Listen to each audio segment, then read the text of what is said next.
Chapter 19, Lost Loot. "I'll see what I can do about the retirement home foreclosure at once," Mr. Drew promised Nancy.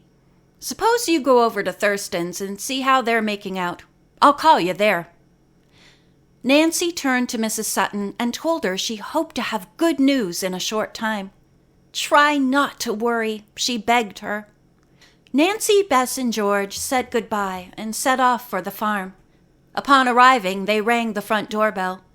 Receiving no response, the three were worried that Mrs. Thirston might be alone and ill, so they walked in. "Listen," Bess said. "I hear Mrs. Thirston mumbling something." Nancy called out hello, but there was no answer. The girls walked into the living room. At one end sat Mrs. Thirston in her wheelchair. She was alongside a table on which stood a cup and saucer. The woman was gazing into it intently. Although the mumbling was louder and clearer now, the girls could not discern what she was saying. "Tea leaves," Bess ventured. Nancy had paused, uncertain what to do. She did not want to frighten Mrs. Thirston, who seemed to be in a trance. To her surprise, the woman swung her wheelchair around and looked straight at the visitors. "I knew you were coming," she said, smiling. "The tea leaves told me so." George opened her mouth to make a retort, but was warned against speaking by a stern look from Nancy. "Hello," the young detective said. "How are you feeling?" Mrs. Thirston gave her usual answer. "Not very well." Then she added, "Your visit has been the first nice thing that has happened here today." The girls said thank you, and then waited for Mrs. Thirston to proceed. "A little while ago, Roush was in here talking to me. Suddenly, he looked out the open window over there, and without saying a word, stepped right through it. You know that brings bad luck. One should never step out of a window." The remark struck Bess as funny. Giggling, she said, "Especially if it's a second-floor window." Nancy and George laughed too, but Mrs. Thirston saw nothing amusing about it. "The window Roush left from has only a short drop. Oh, Oscar and I have had so many unfortunate things happen. Now I know there are going to be more." Nancy went to the woman's side and patted her shoulder. "Please try to think of pleasant things," the young detective said. "I'm sure that many of these premonitions of yours have never come true." Mrs. Thirston had to admit this was correct, but kept pointing out the recent bad luck they had had. Nancy was curious to know why Roush should have left the room so hurriedly and in such an eccentric way. She decided to find him. Nancy excused herself and hurried toward the cages at the rear of the house. Roush was putting fresh water into a long trough for a flock of gaily colored parrots, white cockatoos, and green parakeets with dark gray heads. "Hi," she called out. "Did something happen?" The farmer's assistant looked up. "I'll say it did. I got here just in time to keep these birds from being poisoned." "Poisoned?" Nancy exclaimed. "By whom?" Roush said he did not know, but thought the culprit was probably Slick Fingers. "While I was talking to Mrs. Thirston," he said, "I looked out the window. A man was sneaking along beside this cage. He had a watering can with a long spout and was pouring some dark-colored liquid into this trough." Nancy was horrified. "How awful!" she cried out. "Are you sure you emptied out the poison before any of the birds took a drink?" Roush was positive because he had acted immediately. "I went in, grabbed up the trough, and ran outside with it," he explained. "I dumped the water far away. Then I took off after that fiend, but I didn't catch him. He disappeared toward the road." Nancy remarked that Slick Fingers probably had a car parked there. "I'll look around," she said. She took a magnifying glass from her skirt pocket and began to hunt for footprints or other clues to the intruder. In a few minutes, she saw a white envelope lying partially under a bush. She picked it up and found that the envelope was sealed. There was no identifying mark of any kind on it. Considering how important every potential piece of evidence is in this case, I guess it would be all right for me to open it, the young detective rationalized. Nancy slit open the envelope. Peering inside, she was amazed to see a large quantity of $100 and $500 bills. There was also a smaller envelope. Nancy removed it. "Oh," she murmured. On the front side was the now familiar sign of the circle with the cross in the center. Nancy wondered if Merv Marvel had had a hand in this. And was Slick Fingers working with him? Nancy now opened the smaller envelope and stared unbelievingly.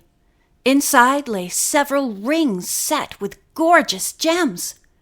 Stolen? She wondered. I must report my find to the police at once. Nancy hurried back to the house.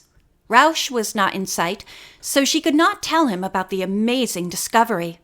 She burst in upon Bess, George, and Mrs. Thirston and showed them what she had found. Next, Nancy dashed to the telephone and called Chief Pepper.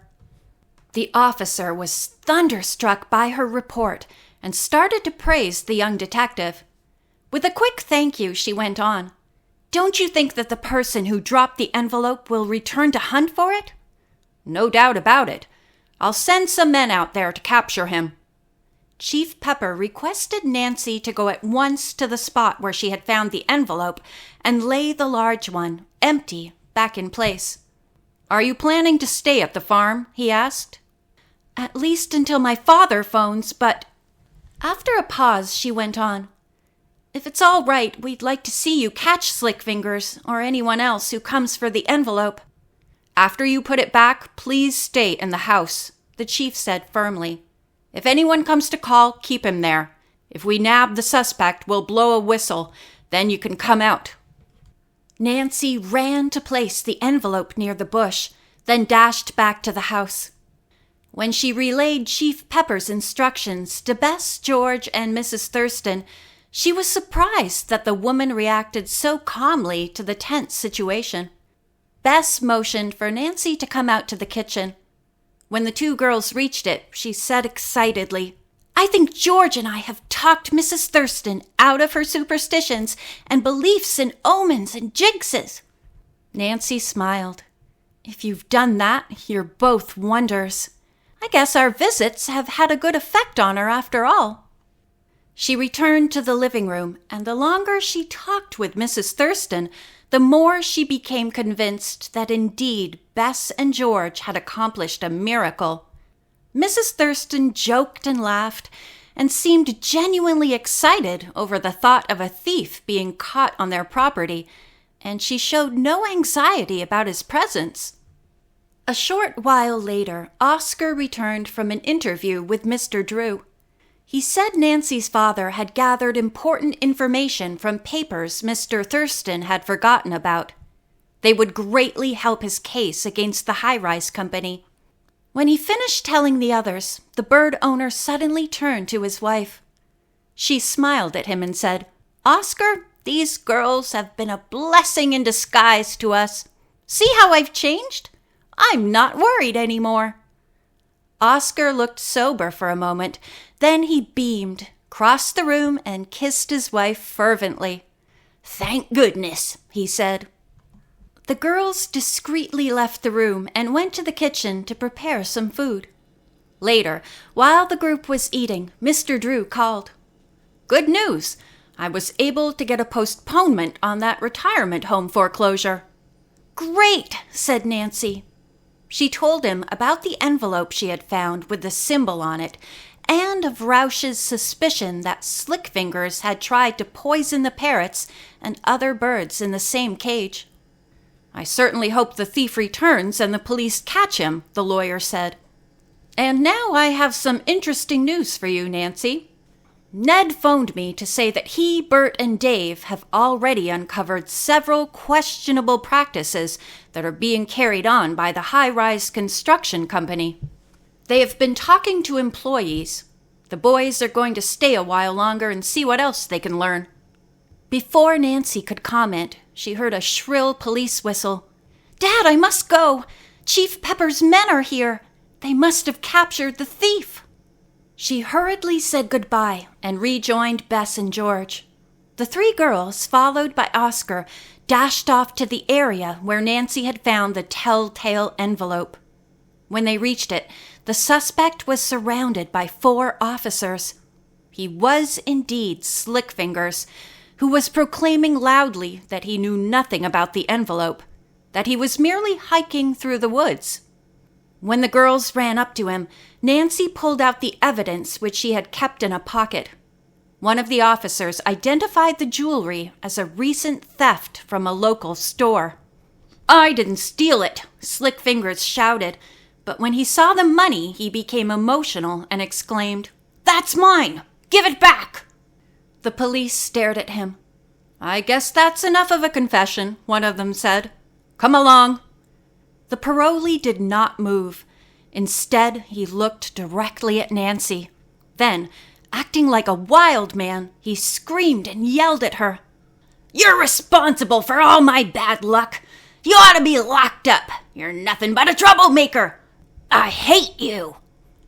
An officer grabbed the man firmly by an arm. "That's all. Come with me." "May I ask him a question?" Nancy requested the policeman. "Go ahead. He's been advised of his constitutional rights." "How did you know about the symbol of the circle with the cross in it?" she asked the prisoner. "And what's your connection with Merv Marvel?" Slickfingers showed agitation and looked at the ground, but he did not answer. Finally, he was taken away by the officers. It was dusk when Oscar and the girls returned to the house. Mrs. Thirston had lighted the lamps and was anxiously waiting for them. She was overjoyed to hear of the capture. Nancy went to the phone and called her father. He, too, expressed delight at the outcome. Nancy said, "If we could only find Merv Marvel, we could probably close the case." Her father agreed.